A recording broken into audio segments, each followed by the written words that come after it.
जल का पात्र भरा हुआ रखा था नंदनार के यहाँ। सेठानी को मालूम पड़ा कि नौकर के कमरे में जल का पात्र भरा हुआ रखा है, सुबह वो जल का पात्र लेकर जाएगा। पात्र को सेठानी ने ढोल दिया। सेठानी ने पात्र को ढोला। नंदनार को नहीं मालूम कि जिस पात्र में मैंने जल भर कर रखा था देवादिदेव महादेव को चढ़ाने के लिए, वो सेठानी ने ढोल दिया। नहीं मालूम। नंदनार एक बेलपत्र के वृक्ष के नीचे से बेलपत्र लेने के लिए गया। शाम का समय, रात्रि का समय, कहीं टूटा हुआ बेलपत्र भूमि पर भी पड़ा हुआ मिल गया। रात्रि को तो मैं बेलपत्र नहीं तोड़ सकता, पर पड़ा हुआ बेलपत्र भी अगर मुझे मिल गया मैं बाबा को चढ़ाऊंगा। खेत की चिंता नहीं, 40 एकड़ खेत अगर ये हाँकेगा तो जा पाएगा। उसको मालूम है 40 एकड़ खेत में अकेला हाँक नहीं सकता, क्योंकि बेल नहीं है। बेल की जगह मुझे हल में जुतना पड़ता है, तब तो हाँकेगा। अब कौन, तो उसको मालूम है जा नहीं सकता, पर बेलपत्र तो लाके रख सकता हूँ। मेरा विश्वास कहता है मेरा बाबा यहीं आकर बेलपत्र ले जाएगा। नंदनार बस अंदर भवन में गया। पात्र ढुले पड़े थे। नंदनार जल लेने के लिए फिर गया। रात्रि नंदनार जब जल लेने के लिए गया, सरोवर के द्वार पर सेठानी ने कुआं बावड़ी के दरवाजे पर द्वारपाल बिठा दिए कि इस बधुआ मजदूर को एक लोटा पानी नहीं मिलना चाहिए। नंदनार वापिस कमरे में आ गया। रात्रि भर नंदनार रोता रहा, रात भर रोया। सवेरे सवेरे 3:30 बजे 4 बजे रात को पूरे गांव में तहलका मच गया, हल्ला मच गया। लोग नंदनार का जय जय घोष करने लगे। गजब का नंदनार है रे। 40 एकड़ जमीन को नंदनार ने आधी रात को ही हाँक दिया। आधी रात को नंदनार ने 40 एकड़ जमीन को हाँक दिया। नंदनार तो हाथ में 2 पात्र, 2 कलश लेकर, 2 लोटे लेकर नंदनार रात भर एक खंबे से टिके हुए रोते हुए पड़े हुए थे। 40 एकड़ जमीन नंदनार ने हाँक दी। नगर में सूचना गई, सेठानी को सूचना गई, सेठ को सूचना गई। दोनों बाहर निकल कर आए। 40 एकड़ जमीन हाँकी हुई थी, उसमें बीज बोया हुआ था। सारे नगर के लोग आकर नंदनार को गले लगा कर कहते, नंदनार तूने ये 40 एकड़ जमीन को एक रात में कैसे हाँक दिया?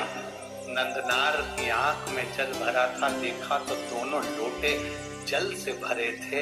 नंदनार ने कहा, ये मैंने नहीं हाँकी, ये लोटा जिसने भरा है उसी ने ये जमीन हाँकी है। वो शिव हो खड़ी।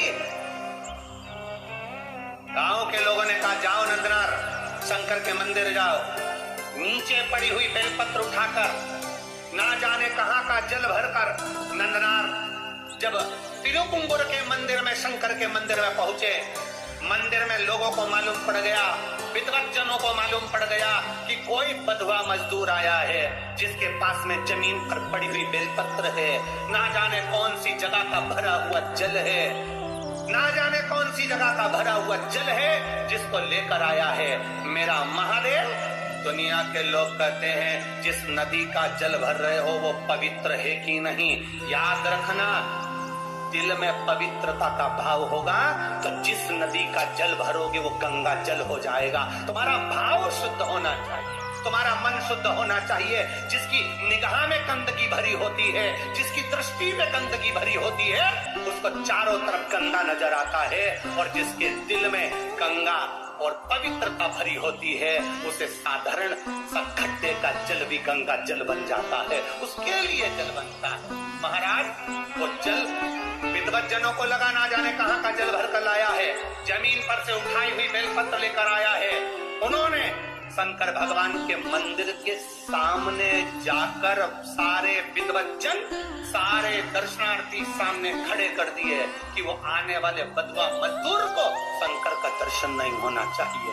सामने था नंदी, सामने शिवालय, दरवाजे पर लोगों को खड़ा कर दिया। नंदनार ने मंदिर में पहुंचते से बाबा का दर्शन नहीं कर पाए। दर्शन नहीं करा तो नंदी से कहा, बाबा जी नंदी से नंदनार कह रहे हैं, बाबा जी मुझे भोले बाबा का दर्शन नहीं हुआ, बाबा जी दर्शन करना है। इतने में तो नंदी ने कृपा कर दी। तिरुपुंगुर के मंदिर में कुंटलो बड़ा नंदी पत्थर का, पाषाण का। आप अंदाजा लगाएंगे तिरुपुंगर के मंदिर का, अगर कभी जाके दर्शन करेंगे तो ये जो संगीत वाले बैठे हैं इनका मंच आगा कर दो, इतना बड़ा नंदी और ऊंचाई लगभग आप अंदाजा लगाएंगे कि कैमरे मेमरे वाले जितने खड़े हैं टेबल पे इनको भी टेढ़ा और बड़ा कर दो। इतना बड़ा नंदी तिरुपुंगुर के मंदिर में है। जब नंदनार ने कहा मुझे भोले का दर्शन नहीं हुआ, बेलपत्र कावड़ का जल लाया हूँ, नंदी ने कहा चिंता मत करो, मैं सरक जाता हूँ, मेरी जगह पर तुम खड़े हो जाओ। और नंदी हट गया।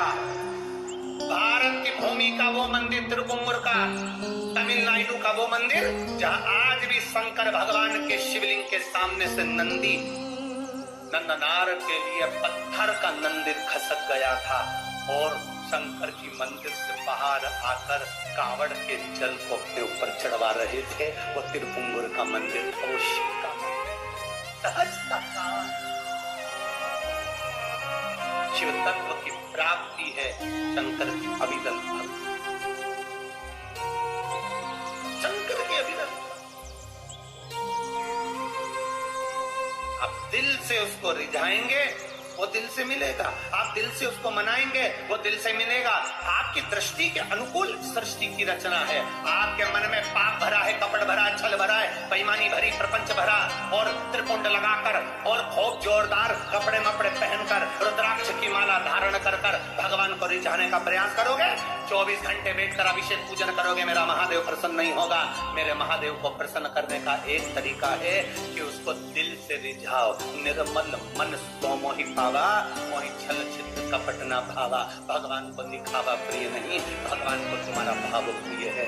और मेरा विश्वास करता है जितने भी भक्त ये कथा को सुन रहे हैं, जहाँ सुन रहे हैं, आप लोगों के हृदय में शिव समाया है, तो मेरा महादेव तुम्हारी झोली को खाली नहीं छोड़ने वाला, भर कर ही भेजता है। उसकी तात्विकता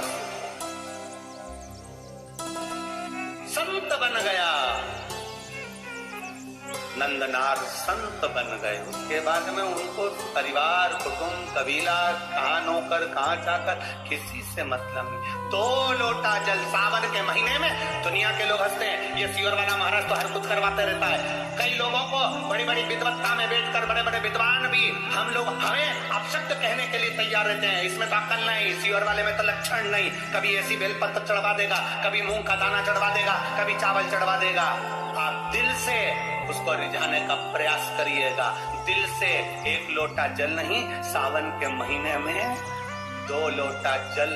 अगर नंदनार की कथा सुने हो, त्रिजटा की कथा सुने हो, अभी तो आगे चरित्र, जरा कांवड़ के चरित्र सुनिए तो। राम जी, माता जानकी जी कांवड़ चढ़ाने जा रही हैं। माँ जानकी स्वयं कांवड़ चढ़ाने गई, क्या जरूरत पड़ गई थी माता?